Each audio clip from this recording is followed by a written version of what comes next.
This is vlog number 5, I think. Yeah, this is vlog number 5. Look at me, I'm still doing it. Well, we'll see, I might not edit this. What's going on? I got back from Bristol after being there for almost a week. I got back on Friday night. Pretty shattered, it was a quite an exhausting week.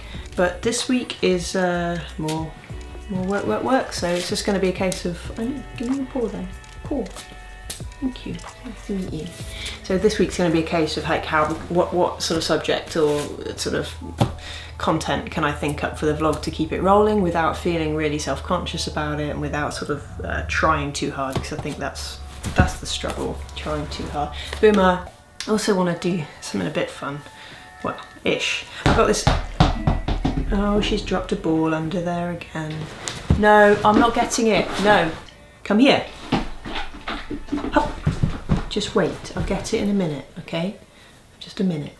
I've got this Kishi Bashi t-shirt. Kishi Bashi is like my favourite, if I had to pick a favourite artist of this time in my life, he is my favourite artist, musician. This is the artwork off of his first album, and I had a t-shirt of this like back in 2014, I think, which I think is when the album came out. I don't know what happened to it basically, so I bought another one and it was not in a colour that I liked. It was like a mauvey kind of like old person purple, and I wasn't keen on it.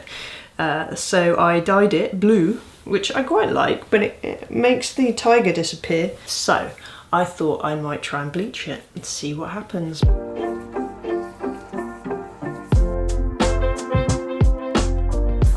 think maybe I should just leave it. It doesn't look like it's changing colour. The water's changing colour, but maybe I should just leave it. I just left it for about 10-15 minutes, and I'm not sure whether it's just the water isn't a strong enough bleach solution.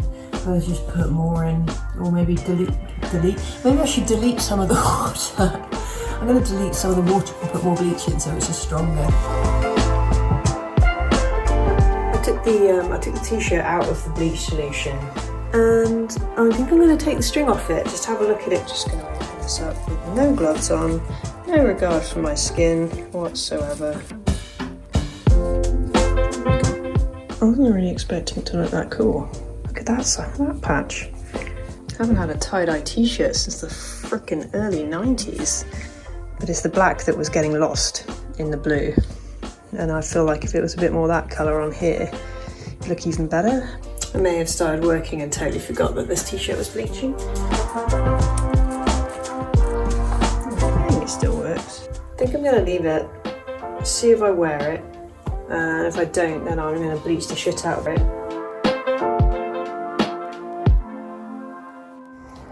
So it is Friday morning, it's the 11th, and I've got my blood test again. I say again, I've got my blood test this morning, I didn't get to do it last time. Good boy! I've got Ernie here. Just me and Ernie and Booms. Yeah. So that's really cute.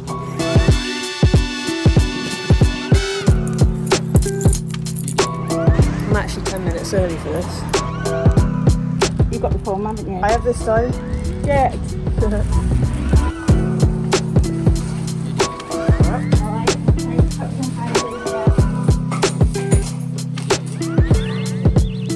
are you getting on with your filming and all? Yeah, it's cool. It's kind of just very sort of casually going.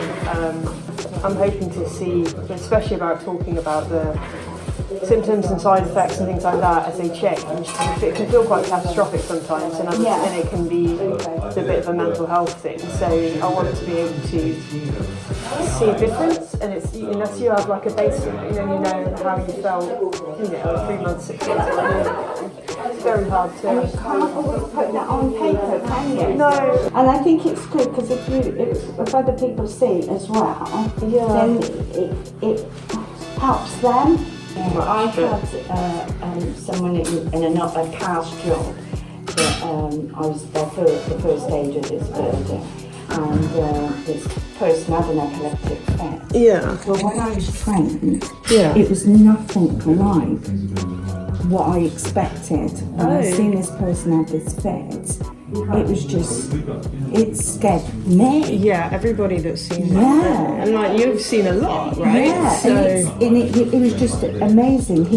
And this person just, you know, everything just went for him. And then when we thought he was out of it, he wasn't out of it because he was walking around, but he didn't have no idea where he was. I felt for like half an hour afterwards. Yeah, and it was scary, but they never trained us in that. They never showed us that. But like, I think when it spreads to your whole brain and affects your motor, like I assume everybody gets the same, like just arms out, legs out, kind of rigid, and stop breathing, because that's what happens for me.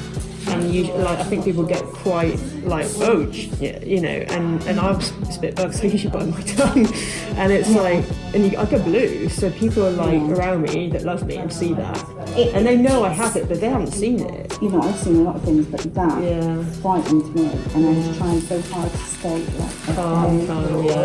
But if you haven't been really fully warned in it, do they warn people a bit more now? Like, do you think people that come in and like in your job are actually trained in it?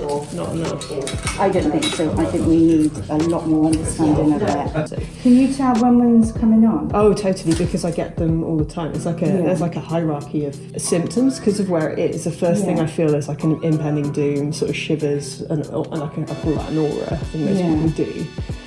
And like, just will stop, and the room starts to feel a bit too real, hyper real, and really close. Everything, voices sound really close and very vivid, and it's a bit weird.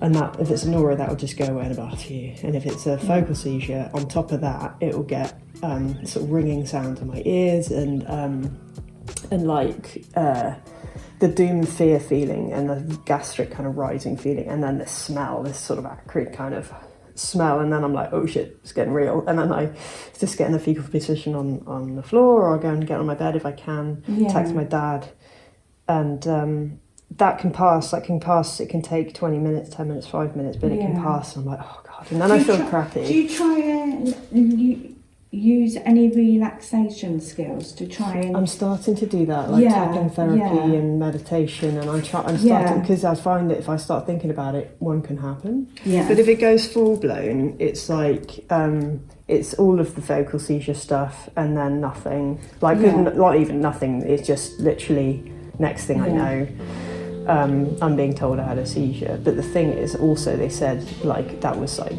20 minutes, half an hour ago, and you've been talking since then, and I'm like, nothing, and I'm just so tired, and I just want to sleep for hours, and then the next day I feel like I have a hangover. It's horrible.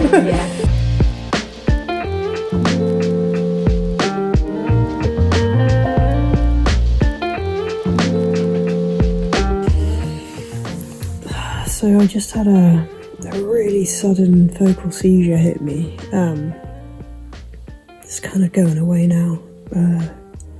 It's kind of sort of scared the shit out of me because it sort of came on from, I think it was sort of set off by being sort of quite hungry and lightheaded. So I'd just gone downstairs to make myself a breakfast shake. And I came up the stairs and bent down to pick something up and stood up and got that head rush, and it just instantly turned into that feeling of a focal seizure starting, and I was like, oh, this is strong, I need to lie down. And before I even made it to my bed, I got that sort of strong smell, which is usually one of the last things that happens. So I was like, oh fuck,